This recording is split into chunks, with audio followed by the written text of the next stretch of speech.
औज़ुबिल्लाहिमिनश्शैतानिर्रजीम बिस्मिल्लाहिर्रहमानिर्रहीम।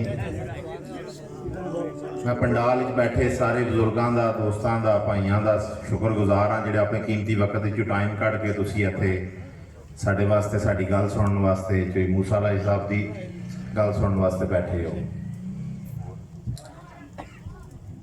मेरे जिहड़े दोस्त मेरे भाई पहला गल कर रहे सन उन्हां गल्लां बड़ी तफसील नाल तुहाडे नाल कर छड़ियां ने।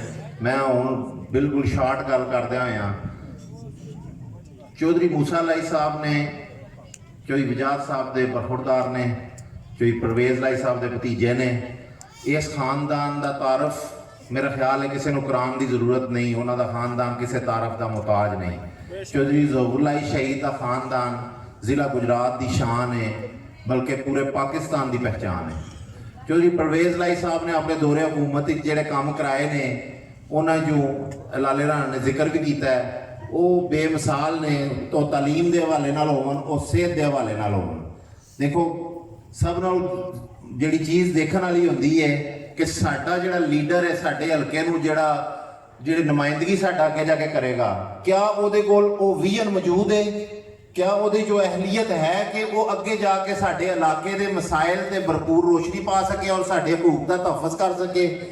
मैं समझना चौधरी मूसा अलैहि साहब एक नौजवान की आदत, क्योंकि हुण दौर जिहड़ा नौजवानों का आ गया है और ये बाहरों पढ़ के आए ने, इन्हां बाहरों तालीम हासिल की है, अमेरिका तो पढ़े ने, तो ये इंतहाई शरीफ खानदान नाल इन्हां दा तल्लक है। खुद शरीफ नफस इंसान ने, बदमाशी नूं प्रमोट नहीं करते। ये चाहते हैं कि साडे इलाके च तालीम और अमन और सेहत और ये सारियां चीज़ां जिहड़ियां ने इन्हां नूं फरोग दिता जाए।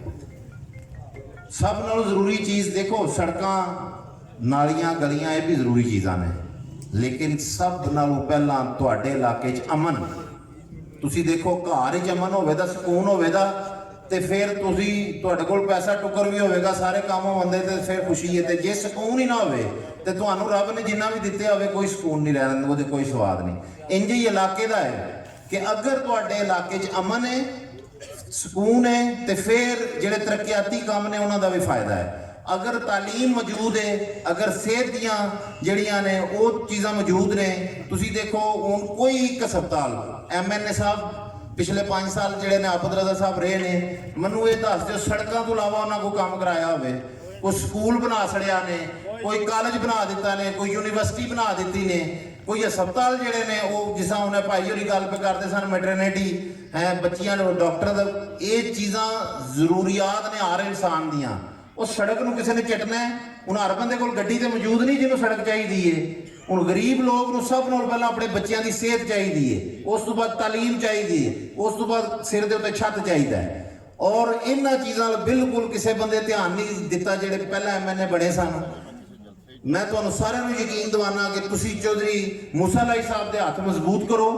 उन्होंने एक पढ़े लिखी शख्सियत ने, एक समझदार शख्सियत ने, नौजवान की आदत ने, उन्होंने जज्बा है।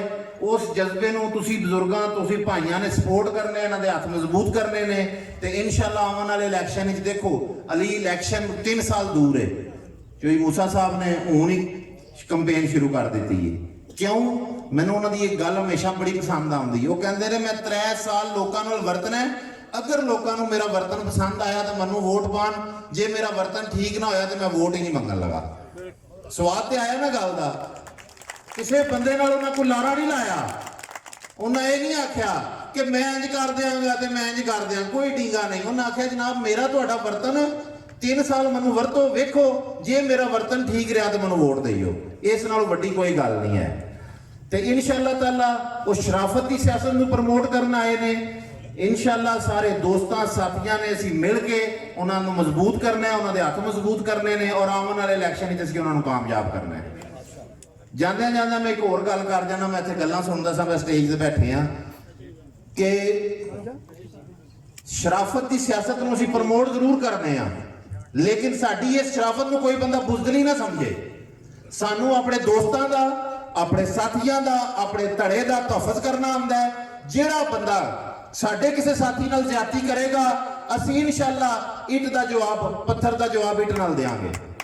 ना सानू इन्हां बंदूकों का डर है, ना सानू किसी बदमाश का डर है। ये बदमाशी का दौर खत्म हो चुका है।